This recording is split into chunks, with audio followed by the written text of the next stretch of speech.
우리 인사하겠습니다. 사랑하고 축복합니다. 사랑하고 축복합니다. 사랑하고 축복합니다.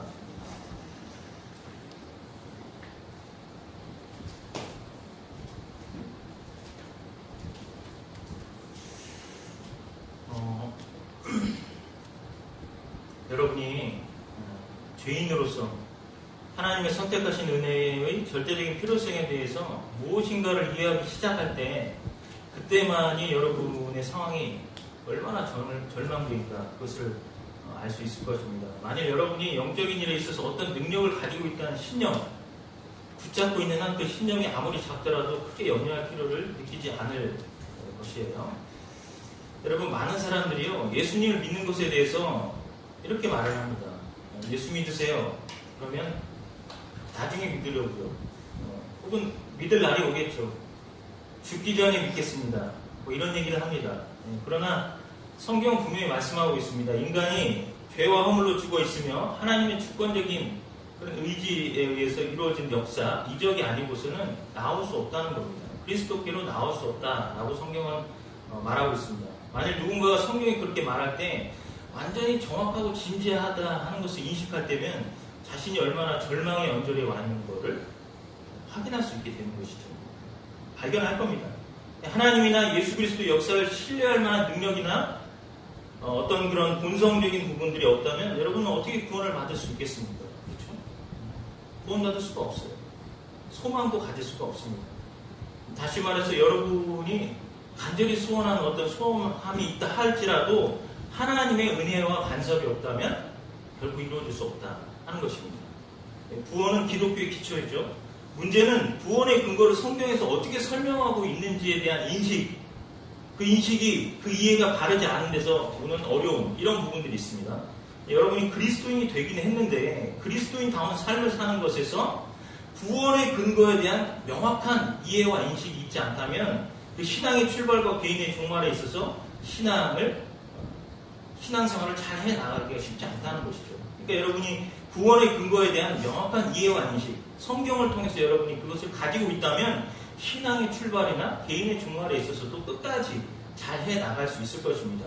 그러니까 우리 인생 전체의 승리와 완성, 즉 천국에 갈 때까지 모든 상황 속에서 믿는 자로서 갖는 확신과 승리, 이게 분명하게 가지고 갈 수 있다 하는 것이죠. 그렇죠?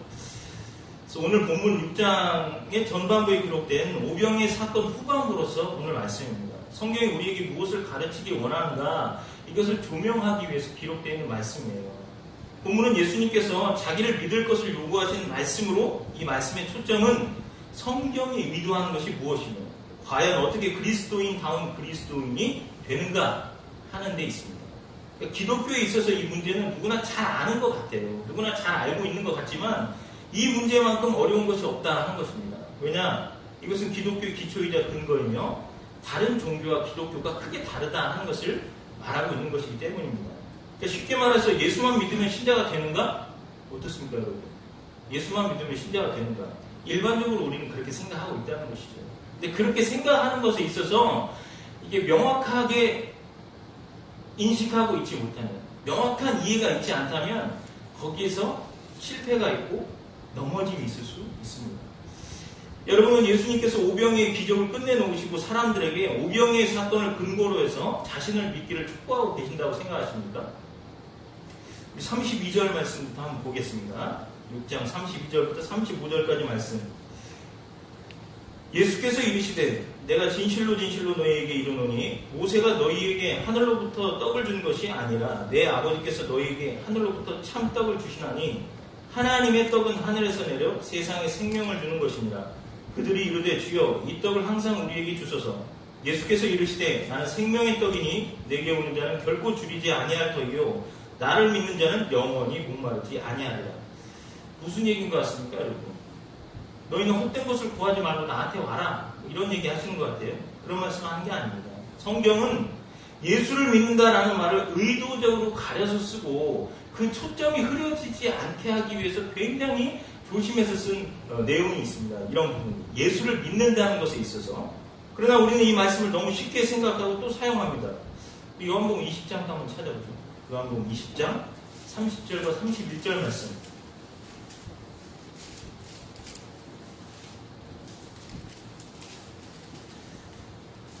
예수께서 제자들 앞에서 이 책이 기록되지 아니한 다른 표적도 많이 행하셨으나 오직 이것을 기록함은 너희로 예수께서 하나님의 아들 그리스도이심을 믿게 하려 하며 또 너희로 믿고 그 이름에 힘입어 생명을 얻게 하려 함이니라. 왜 기록했다고 했습니까? 이 책이 기록된 말씀으로 인해서 예수를 믿게 하려 한다고 그렇게 말하고 있는 것 같습니까? 그렇지 않습니다.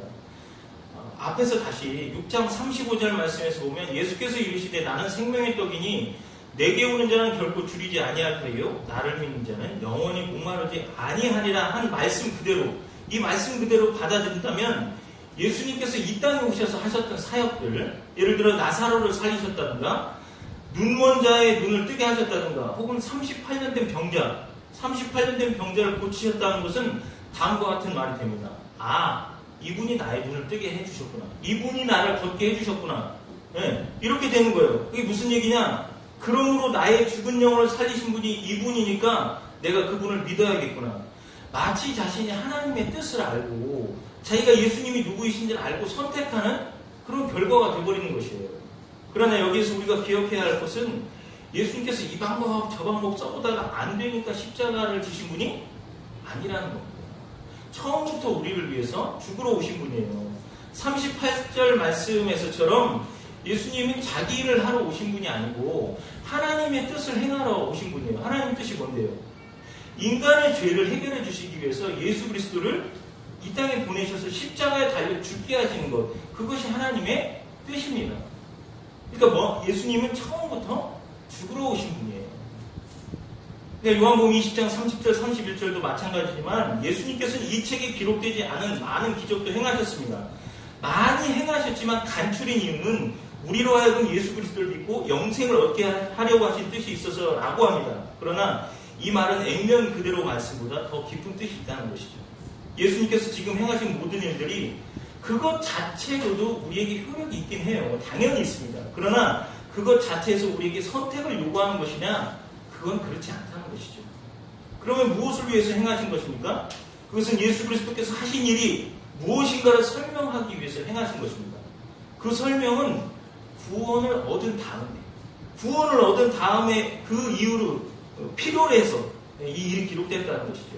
그러니까 즉 예수를 믿어 구원을 얻는다는 말이 무엇인지를 설명하기 위해서 복음서가 존재하는 것입니다. 눈먼 장님은 모르는 거 아니에요? 눈 뜨고 난 다음에 설명을 들었을 때 그게 그거구나, 그 말이 그 뜻이었구나, 그렇게 하신 일이 그런 의도가 있으셨구나, 이걸 깨닫게 되는 것이죠. 그래서 감격하는 것과 같은 것입니다. 구원을 깨닫고 난 후 눈을 떴기에 예수님이 하신 일들을 이해할 수 있게 되는 것입니다. 구원에는 분명 우리의 행위, 공로가 아닌 예수 그리스도로 말미암는 구원의 전 영역이 있습니다. 그럼에도 불구하고 구원에는 우리가 동의해야 되고 공감해야 하는 부분이 있어요. 신자들이 이 부분을 어렵게 생각하기 때문에 혼동을 합니다. 구원 후 구원과 예수 그리스도를 주로 고백하는 믿음이 있으면서 발생하는 동의와 공감. 어느 구원도 그렇게 회복된 자신이 하나님의 자녀가 된 것을 인정하고 공감하지 않으면 자녀된 자로서 출발할 수가 없습니다. 예수 그리스도만이 우리 구원의 해결자이심을 아는 자는 구원을 얻은 것을 확신하는 순간 하나님의 자녀된 자로서 인생을 출발하는 신앙의 출발점이 되는 것입니다. 이런 차이가 생기기 때문에 이 부분을 아는 것은 참으로 중요한 것입니다. 우리 요한복음 1장에서부터 6장까지 흐름을 좀 잠깐 생각해 볼게요. 1장은 예수 그리스도의 신성과 그가 누구신가 하는 것에 대한 설명이 나왔죠. 2장은 가나 혼인잔치입니다. 3장은 니고데모 사건이었죠. 4장은 수가성의 사마리아 여인, 5장은 38년 된 병자에 대한 내용입니다. 그리고 6장은 오병이어의 사건이 기록이 되어 있죠. 이렇습니다. 그러면 요한복음이 무엇을 어떻게 의도하고 있는지 생각해 봐야 돼요. 복음서는 우리의 구원을 위하여 기록한 것이 사실입니다. 그런데 그 기록을 반복해서 읽고 있는 우리는 어떤 생각을 갖냐? 어느 것을 선택해야 합니까? 여기에서 예수 그리스도를 선택해야 된다. 이런 생각이 생긴다는 것이죠. 선입견이 생겨요. 당연히 우리가 구원받고 난 이후에 예수 그리스도에 대한 어떤 선택적인 부분을 이야기하는 것이지만 이미 그 구원이라는 것에 있어서 내중심적인 표현과 고백이 먼저 앞서게 된다는 것이죠. 다시 말해서 다른 종교를 선택하지 말고 예수 그리스도를 선택하기 위한 정보 제공을 위해서 성경이 기록됐다라고 이렇게 생각한다는 것입니다. 그러나 성경은 거꾸로 구원은 예수 그리스도 안에 있으며 이 구원을 얻었을 때 구원을 얻은 것이 무엇인지 이해하려고 해석하다가 잘못되지 않게 하기 위해서 기록되어진 것이 성경이다 하는 것입니다. 이 말은 당연히 성경을 알지 못하면 더욱더 자기중심적인 해석을 하게 될 수밖에 없다는 얘기죠. 그래서 이 성경을 통해서 바른 의미로 해석하고 바른 의미로 예수 그리스도께 접근하게 하기 위해서 성경이 있다 하는 것입니다. 이 장의 혼인잔치도 한번 생각해 보십시오. 모든 잔치 중에 혼인잔치만큼 기쁜 잔치는 없습니다. 그런데 잔치 도중에 술이 떨어지잖아요. 가장 기뻐해야 할 곳에서 인간이 어떻게 할 수 없는 그런 처지에 놓이는 것을 보여주고 있습니다. 인간은 어떻게 할 수 없다는 것이죠. 3장 니고데모는 어떻습니까? 그가 가지고 있는 지위나 권세, 어떤 잘난 것으로도 하나님 나라의 시민이 될 수 없다는 얘기를 하고 있잖아요. 그렇죠? 우리는 절망할 수밖에 없습니다. 니고데모 같은 사람이 안 되면 과연 누가 되냐 하는 것이죠. 그러면서 4장에 역설적인 말씀을 하지 않습니까? 걱정 마라. 누구든지 구원은 자기 힘으로 얻을 수 없는 것이다. 그것이 사실이지만 그럼에도 누구도 절망할 필요는 없다. 왜냐하면 구원은 너희들에게 주어진 선물인데 선물을 받을 때는 조건이 필요 없다. 누구라도 상관없다. 남편이 5인 여자여도 상관이 없다. 이렇게 말씀하고 계신다 하는 것이죠. 이것이 4장의 내용이고 그러면서 못 박는 사건이 나오는 것이 바로 5장의 38년대 중풍병자입니다. 이 사건만큼 우리로 하여금 예수 믿는 문제를 아주 분명하게 선을 그어주는 것이 없습니다. 무슨 말이에요? 무슨 재주로 못에 들어갑니까? 무슨 재주로? 들어가지도 못하지만 알아도 들어갈 수가 없는 존재예요. 누가? 인간이. 깨닫고 나니까 나로서는 더욱 도저히 구원받을 수 있는 존재가 아니구나라는 것을 깨닫게 되는 것이죠. 그것을 확인하는 겁니다. 그래서 예수 그리스도께서 그의 몸을 나누어 주시는 방법, 즉 그의 생명을 주시는 것만으로 가능하다 하는 것을 보여주는 것이 요한복음 6장의 오병이어 사건이다 하는 것이죠. 이것이 6장까지의 흐름입니다. 그것은 결국 무엇을 확인시키기 위해서냐면 구원이라는 결과가 생기는 것은 우리 손에 있지 않고 예수 그리스도 하나님의 손에 있다 하는 것을 말씀해주고 있는 것입니다. 여러분 일반적으로 교회에 왜 왔느냐고 물으면 보편적으로 예수님을 믿으니까 나옵니다 이렇게 말합니다. 물론 함의가 있겠죠. 함축된 내용이 있을 겁니다. 그러나 자신의 선택적 결과로서 말하는 의중이 더 있습니다. 어떤 심중의 내용이 없기 때문일까요? 예수님이 말씀하신 것처럼 나로 말미암지 않고는 아버지께 올 자가 없느니라. 그러니까 교회에 나오는 이유가 이미 예수님의 역사하심과 부르심을 통해서 되어진 결과임에도 나의 선택적 결단으로 인한 믿음이 더 강하게 나타날 수밖에 없는 것이죠. 그러나 그렇지 않음을 저와 여러분은 이제 알고 있습니다. 눈뜬자라는 거죠. 예수님이 불러내서 나올 수 있는 그런 존재가 됐습니다. 그런데 사람 편에서 볼 때 언제부터 인식이 있느냐? 자기가 예수님을 믿는다고 고백하는 그 순간부터죠. 그렇죠? 내가 예수님을 믿는다라고 고백하는 그 순간, 이미 여러분에게 말씀드린 것처럼 구원이란 역사는 예수님께서 십자가에서 죽으심으로 인해서 전 인류에게 미치는 그런 구원의 은혜를 펼치셨습니다. 그러나 장님일 때는 그것을 모른다고 했어요. 깨닫고 나니까 그리고 나서 내가 예수님을 주로 고백합니다. 나의 구원자가 되십니다. 하는 고백을 할 수 있다는 것이죠. 그래서 인간 편에서 봤을 때에 그런 고백들이 되어지는 일들이 많습니다. 더더군다나 그런 고백들에 대한 부분이 실제로 인격적인 어떤 부딪힘이나 깨달음이 없었을 때 교회에 나와서 그런 고백과 간증을 듣는 사람들에게 잘못 배워질 수 있고 그것이 나로부터 출발하는 것이 되어질 수 있는 우려가 있다는 것이죠. 오직 예수님만이 진리고 생명이요 주님만이 하나님이신 줄을 내가 알았기 때문이다 라고 말하는 그 인식, 그것이 예수를 믿는다고 고백한 그 순간부터 시작됩니다. 그것을 어떻게 알았습니까? 그것을 물었을 때 게임을 열심히 했더니 알았습니다. 그런 일은 절대 없다는 것이죠. 그런 일 있을 수가 없는 일이에요. 모두가 어떻게 예수님을 알았는지 모르면서도 자신이 예수님을 믿기로 한 것이 마치 예수를 알게 되었기 때문에 선택한 결과처럼 말하게 된다 하는 것입니다. 여러분 믿음이라는 것은 우리가 생각하는 것보다 훨씬 인격적입니다. 인격적이라는 게 무슨 말이에요? 교제가 있고 만남이 있고 대화가 있고 서로 알아간다 하는 것입니다. 우리가 말씀드린 것처럼 구약 성경의 아브라함도 어때요? 하나님이 자꾸 만나주시잖아요. 하나님이 누구이신지를 자꾸 알려주세요. 그런 인격적인 소통이 있다는 겁니다. 그런 만남이 있다는 겁니다. 교감이 있다는 겁니다. 믿음이라는 것은 이렇게 훨씬 인격적이다는 거. 근데 한번 여러분 생각해 보세요. 오래전 교회에서 전도하기 위한 방법으로 이런 가르침이 있었습니다. 일단 믿어봐. 그러면 알아. 안 믿었다가 죽어서 나중에 지옥 가면 너만 손해야. 이런 말도 해보셨습니까? 저도 해봤습니다. 저도. 일단 믿어봐. 일단. 믿어봐서 죽었을 때 천국에 있으면 할렐루야 아니냐. 50대 50이다. 일단 믿어서 천국 가면 더 좋은 거 아니냐. 저도 그렇게 해봤다는 거죠. 이런 하나님이 아니라는 겁니다.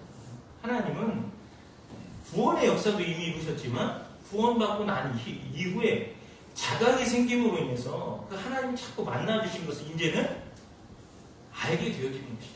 소통이 더욱 되어지는 겁니다. 내가 장님이었는데 눈을 떴기 때문에 그런 인격적임이 있으셔서 우리를 불러주시고 우리를 고백하게 만드시는 것이고 그렇게 살아가게 만들어주시는 것이지 일단 믿어와 이런 게 아니라는 겁니다.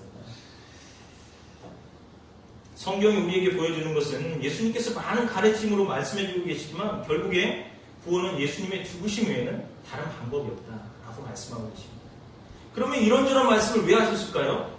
믿는 자에게 천국 갈 때까지 믿음을 지켜가게 하시는 보증으로서 역사되어지게 하시려고 주신 생명의 말씀이라는 것이죠. 계속 밥을 먹어야 우리 육신이 살잖아요. 우리의 영도 어떻습니까? 하나님의 말씀을 자꾸 섭렵해야죠. 그래야 영이 살 수 있는 겁니다. 우리가 예수님을 구세주로 영접했다고 계속해서 믿음이 강건하던가요? 올라갔다 내려갔다 올라갔다 내려갔다 이러잖아요. 이 생명의 말씀을 붙들고 있는 영혼만이 끝까지 강건하게 갈 수 있다는 것입니다. 믿음에 견고해져서 살아갈 수 있다는 것입니다. 그렇습니다. 구원은 예수님의 죽으심 외에는 다른 방법이 없어요. 우리 한 가지 대표적인 예를 또 한번 보면서 확인해 보도록 하겠습니다. 누가복음 16장 같이 한번 찾아볼까요? 누가복음 16장 27절에서 31절까지 말씀입니다. 16장 여기 보면 거기 나사로와 부자 이야기가 나옵니다. 여러분 잘 알고 있죠? 나사로와 부자가 같이 한 동네에서 살다가 죽었습니다. 부자가 지옥에 가서 보니까 거지 나사로가 아브라함 품에 있잖아요. 네. 그러자 부자가 이렇게 요구합니다. 요거 읽어도 되는데 제가 세 번역으로 한번 읽어드릴게요. 보시면서 귀로 들으십시오.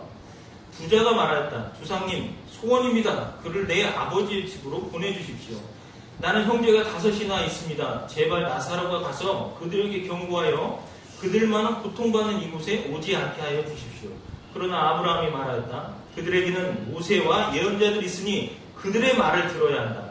부자는 대답하였다. 아닙니다. 아브라함 조상님, 죽은 사람들 가운데서 누가 살아나서 그들에게 가야만 그들이 회개할 것입니다. 아브라함이 그에게 대답하였다. 그들이 모세와 예언자들의 말을 듣지 않는다면 죽은 사람들 가운데서 누가 살아난다고 해도 그들은 믿지 않을 것이다. 무슨 말인지 이해하시겠죠? 여러분 기억하십시오. 더 잘 설명을 하면 잘 알아들을 것이라고 착각하는 것만큼 큰 오해가 없습니다. 우리가 잘 모르는 사람들은 전도하는 것도 막 설명을 하려고 합니다. 그렇게 한다고 해서 이게 받아들여지는 게 아니에요. 그래서 논쟁하지 말라는 이유가 거기 있습니다. 예수 믿으세요.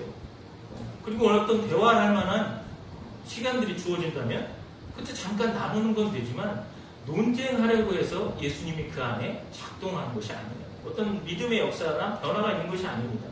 예수님께서 이미 행하신 그 일들에 있어서 하나님의 때와 방법을 통해서 그런 일들을 하신다는 것이죠. 잘 설명한다. 강단에서 메시지가 엄청 훌륭하다고 해서 확 바뀔 거다.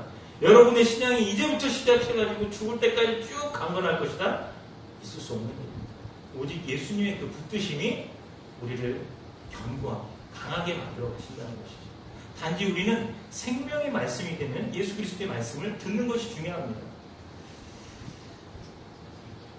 그래서 예수님 그분은 죽으셔야만 되는 것이었고 오직 우리를 구원하는 것은 예수 그리스도의 손에만 달려있다라고 성경은 말씀하고 있는 것입니다. 아까 말씀드렸던 요한복음 20장에 기록되어 써있는 말씀이 이것을 기록한 것은 너희로 믿고 영생을 얻게 하려 함이라 라고 되어 있는 부분, 이 말씀도 여러분 이해하시겠습니까? 이것을 기록한 것은이에요. 이것을 기록한 것은 이게 하늘의 비밀입니다. 구원이 예수로 말미암은 것을 알게 된 자들이 보게 하려고 썼다는 뜻이죠. 그때로 끝났다면 이 성경의 기록은 필요 없습니다. 그렇지 않아요? 더하여서 주님이 다시 오실 때까지 오고 오는 믿음의 세대들도 이 말씀을 봐야 되는 것이죠. 그래서 기록됐다는 겁니다. 구원이 예수 그리스도로 인해서 역사되어지는 부분이 맞고, 또 그리고 구원받은 자가 성전에 나와서 하나님의 기록된 말씀을 봄으로 인해서 믿음의 역사하심이 있다 하는 것이죠. 그러니까 이 말씀 자체로만 보더라도 그냥 예수님의 행하신 것을 믿고 그냥 영생을 얻게 하려고 믿어라 이런 얘기하는 것이 아니다 하는 것입니다. 오직 이것을 기록한 것, 이미 예수님의 구원의 역사는 끝났다. 그러나 예수님이 이러이러하게 하신 것은 우리를 위함이다 하는 것들을 보게 하려고, 또 우리가 세상에 나가서 살아갈 때에 우리의 믿음의 역사 강건하여져 견고해서 세상을 능히 이겨가게 하기 위해서 기록되어진 말씀이다 하는 것입니다. 그러면 이제 우리가 한 걸음 더 들어갈 일이 남아 있습니다. 하나님께서 예수 그리스도의 피로 택한 자들의 생명만 주시는 것으로 만족하지 않으시죠. 구원을 얻은 모든 백성은 이제 그가 누구이신지를 알고 그가 누구 때문에 이 자리까지 왔으며 그가 무엇을 위하여 부름을 받은 줄을 알므로 인해서 거기서부터 그가 하나님의 자녀로서의 자발적인 삶을 살기를 원하시는 것이죠. 모든 신자의 구원의 확신은 두 가지로 분류합니다. 구원, 그것이 끝이냐? 아니면 시작이냐? 우리는 깨닫지 못했을 때, 우리가 아직 죄인 되었을 때에 각기 제 길로 도망다녔습니다. 그래서 예수님께서 십자가에 달려서 스스로 자원해서 우리를 살리시려고 십자가에 달리셔서 죽으셨다 하는 것이죠. 그래서 그 은혜의 결과로 우리가 이 자리에 와서 서서 주 앞에 예배하고 구복하며 경배하는 거 아닙니까? 그렇기 때문에 나는 이제 죄악된 세상에 종로를 타던 자리에서 부름을 받아 거룩한 자가 됐습니다. 하나님의 자녀로서 어떻게 살아야 되며 무엇을 목표로 삼고 살아야 됩니까? 라고 비로소 살 이유와 목표를 묻게 되어진다 하는 것이죠. 제가 주를 믿습니다. 무엇을 할까요? 어떻게 살까요? 하면서 이 자리에 나왔습니다. 그러므로 구원받은 것이 이제 신앙의 출발이다 하는 것을 기억하십시오. 복음서는 유대인들만을 구원하기 위해서 우리가 계속 보고 있는 많은 사건들을 전개하고 있지 않습니다. 여기서 유대인이라고 말한 것은 바로 우리들입니다. 그들만이 장님이 아니요 역시 우리들도 장님이었고, 그러나 이제 우리는 그것을 깨닫게 되어서 눈뜬 자들이 되었다 하는 것이죠.